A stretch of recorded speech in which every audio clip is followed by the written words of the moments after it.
Bitcoin's security rests on a single, brutal assumption. No one entity will ever control half the network. That assumption has been tested. The textbook explanation is clean. Blockchain networks are decentralized. Thousands of independent miners verify transactions.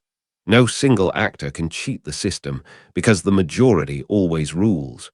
This is presented as settled fact in every introductory course. It's the foundational promise of the technology itself. But the real story is far more fragile than that. A 51% attack is mathematically simple to state. If one miner or mining pool controls more than half the network's computing power, they can rewrite recent transaction history. They can reverse their own payments. They can double spend coins. They can exclude legitimate transactions. The majority vote becomes meaningless because they are the majority. For decades, security researchers treated this as a theoretical risk. An attacker would need to acquire and operate enough hardware to outpace the entire rest of the network combined. The cost seemed prohibitive. The logistics seemed impossible. The incentive seemed backwards. Why destroy the value of coins you just earned? The consensus was, it won't happen. Then, in 2014, something shifted. Gash. EO, a mining pool, accumulated 51% of Bitcoin's hash rate. For 3 days in June, a single entity controlled the majority of the network. The attack never came. The pool voluntarily stepped back from the edge. But the fact that it happened at all shattered the assumption. What actually stops a 51% attack isn't mathematics. It's economics and coordination. A miner who controls 51% of the network can perform the attack. But the moment they do, the value of the coins they're attacking collapses. They've destroyed the asset they were trying to steal from. It's arson with the goal of profit. There's also a second break. Mining pools are not monolithic. Gash. EO was a collection of individual miners pointing their hardware at a central server. When the threat became public, those miners switched pools. They distributed their power elsewhere. No single operator could hold the network hostage because the operators themselves would abandon them. Smaller blockchains have not been so fortunate. Ethereum Classic experienced a 51% attack in 2019. An attacker, or attackers, rented mining power from cloud services and reorganized the blockchain. They reversed transactions worth roughly $1 million. The network was temporarily compromised. No mathematical law prevented it. Economics and coordination had simply failed. The difference between Bitcoin and Ethereum Classic is scale.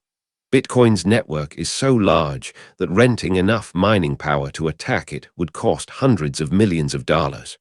The rental market doesn't even have that capacity available. Ethereum Classic's network was smaller. The attack was economically feasible. The barrier was lower. This reveals the actual mechanism that secures blockchains. It's not the algorithm. It's not the cryptography. It's the size of the economic commitment required to attack versus the value of what you'd gain. Security scales with adoption. A network with $1 trillion market cap is harder to attack than one worth $1 billion. But it's a relative measure, not absolute. There's also the matter of what happens after. A successful 51% attack doesn't give you permanent control. Once you stop attacking, the network continues. Your attack becomes historical record. Exchanges and users will likely reject the fraudulent transactions. The blockchain branches. The honest version survives. You've spent millions for a temporary disturbance. Some networks have built explicit defenses. Proof-of-stake systems like Ethereum 2.0 require attackers to own, not rent, the majority of staked coins. You can't borrow them.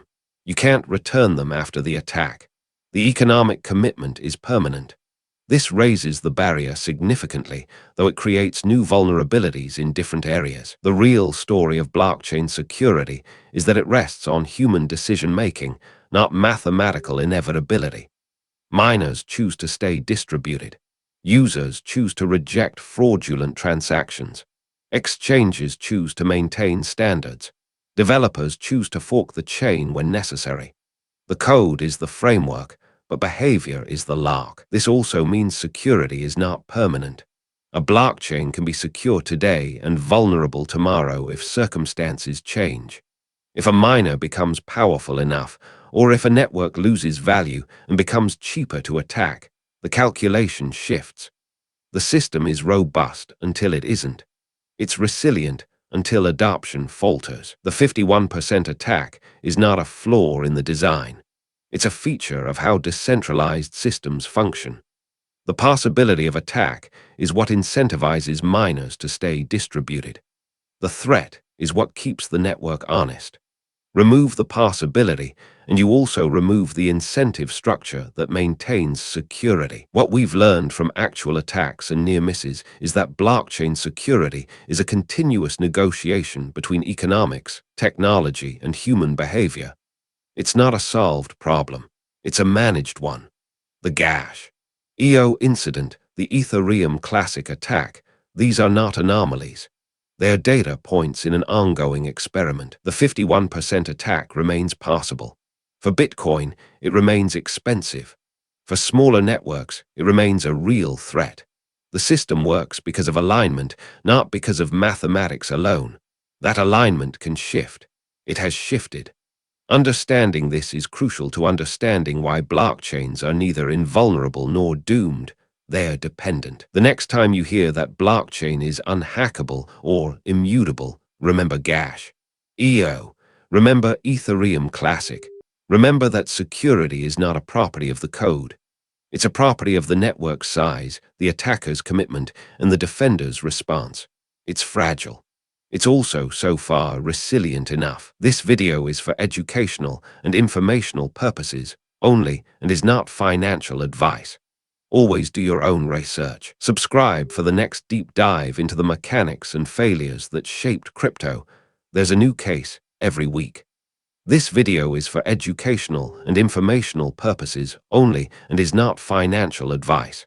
Always do your own research.